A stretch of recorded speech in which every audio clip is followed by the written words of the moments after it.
दरम्यान पदाधिकाऱ्यांच्या यादीमध्ये एक लेखक चूक पाहायला मिळते, कारण सुनेत्रा पवार यांच्या एक्सपोजची चर्चा सध्या रंगू लागली. नव्या कार्यकारिणीच्या घोषणेनंतर राष्ट्रवादीमध्ये सध्या गोंधळ पाहायला मिळतो. राष्ट्रीय कार्यकारिणीतून राष्ट्रवादीच्या दिग्गजांना वगळण्यात आले. सुनेत्रा पवारांकडून सारवासारवीचा प्रयत्न केला जातोय का हे सुद्धा पाहणं महत्त्वाचं ठरणार आहे. लेखनिक चूक सध्या या यादीमध्ये झाल्याचं पाहायला मिळतंय. दरम्यान सुनेत्रा पवारांची एक्सपोस्ट नेमकी काय आहे ती सुद्धा आपण पाहूयात. प्रसार माध्यमांमध्ये राष्ट्रवादीच्या पदाधिकाऱ्यांची यादी जाहीर झालेली आहे. राष्ट्रवादी काँग्रेसच्या पदाधिकाऱ्यांच्या यादीमध्ये एक लेखनिक चूक आहे, ती लवकरच दुरुस्त केली जाईल.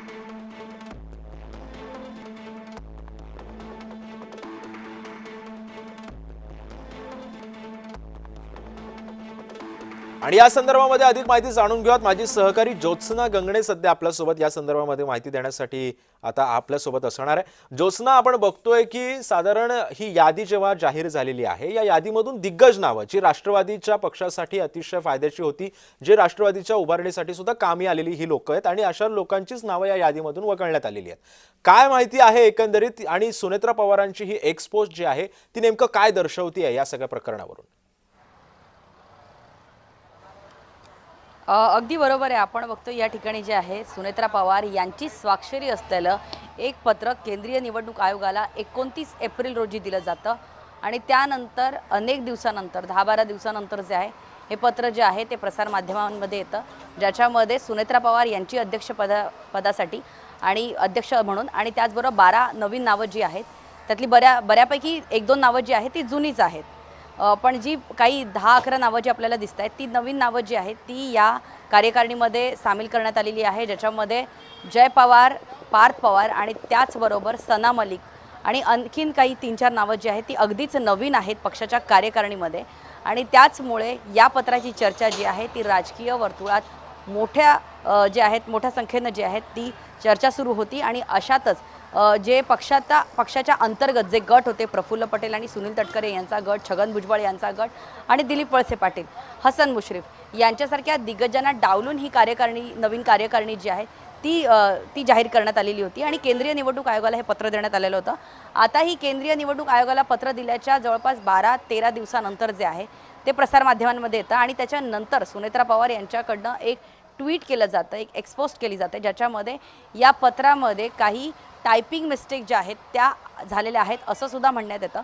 त्याचमुळे मग 10-12 दिवस जे पत्र आपण केंद्रीय निवडणूक आयोगाला दिलेलं आहे किंवा ज्या पत्रावर आपण स्वाक्षऱ्या करतोय त्या पत्रामध्ये जर मिस्टेक असेल तर सुनेत्रा पवार यांनी या पत्रावरती जे आहेत ते स्वाक्षरी कशी काय केली, अशाच प्रकारचा या ठिकाणी सवाल उपस्थित होतो. आणि त्याचमुळे आता पक्षांतर्गत नाराजी जी आहे ती आणखीन वाढण्याची शक्यता आहे. मात्र या ठिकाणी पुन्हा एकदा पवार कुटुंबियांनी हे दाखवलेलं आहे की राष्ट्रवादीचं सत्ता केंद्र, राष्ट्रवादीचं जर नेतृत्व केंद्र कोण असेल तर ते पूर्णपणे पवार कुटुंबीयच असणार आहे. कारण आपल्याला माहिती आहे की सुनेत्रा पवार या अध्यक्ष आहेत, त्याचबरोबर पार्थ पवार यांना सुद्धा जनरल सेक्रेटरी म्हणून देण्यात आलेलं आहे, आणि जय पवार यांची सुद्धा पदाधिकारी म्हणून नेमणूक करण्यात आलेली आहे. त्याचबरोबर नवाब मलिक यांची मुलगी सना मलिक यांना सुद्धा पक्षामध्ये जे आहे ते महत्त्वाचं स्थान देण्यात आलेलं आहे, कार्यकारिणीमध्ये महत्त्वाचं स्थान देण्यात आलेलं आहे. एका बाजूला आदिती तटकरे ही माझ्या मुलीसारखी आहे असं म्हणायचं, आणि तिचेच वडील असलेले सुनील तटकरे यांना डावलायचं. त्यामुळे पक्षांतर्गत राजकारण जे आहे ते आता चव्हाट्यावर आलेलं आहे. पण दुसरीकडे आपण बघतोय की अजित पवार यांच्या निधनानंतर पक्षामध्ये ज्या प्रकारे गटतट अगदी समोर दिसून आलेले पाहायला मिळाले, त्यानंतर कुठेतरी या पक्षाची, राष्ट्रवादी पक्षाची संपूर्ण नेतृत्व धोरण जे आहे, संपूर्ण कंट्रोल पॉवर जो आहे तो पवार कुटुंबियाकडे ठेवण्यासाठीच सुनेत्रा पवार यांनी एक मोठी राजकीय खेळी या ठिकाणी खेळली असं आपण या ठिकाणी म्हणू शकतो. कारण सुनेत्रा पवार यांनी हे पत्र 29 एप्रिलला दिलेलं होतं, आणि त्यानंतर आता जेव्हा ते प्रसार माध्यमामध्ये पत्र व्हायरल होतं, प्रसार माध्यमामध्ये ते पत्र येतं, आणि ते ऑफिशियल पत्र आहे, ते काही व्हायरल झालेलं पत्र नाही आहे, ज्याच्यावरती अध्यक्ष सुनेत्रा पवार यांची स्वाक्षरी आहे, केंद्रीय निवडणूक आयोगाला दिलेलं पत्र आहे. ते पत्र दिल्याच्या नंतर त्याच्यामध्ये टायपिंग मिस्टेक आहे. नक्कीच जोस्ना, त्यामुळे एकंदरीतच ही टायपिंग मिस्टेक आहे की खऱ्या अर्थानंच या सगळ्या मोठ्या मंत्र्यांना डच्चू देण्यात आलेला आहे कार्यकारिणीमधून, हे येत्या काळामध्ये समजेलच. त्यानंतर सुनेत्रा पवार काय भूमिका घेतात, सुनेत्रा पवार माध्यमांसमोर येऊन काय बोलतात का, हे सुद्धा पाहणं तितकंच महत्त्वाचं ठरणार आहे. धन्यवाद तू दिलेल्या या सविस्तर माहितीबद्दल.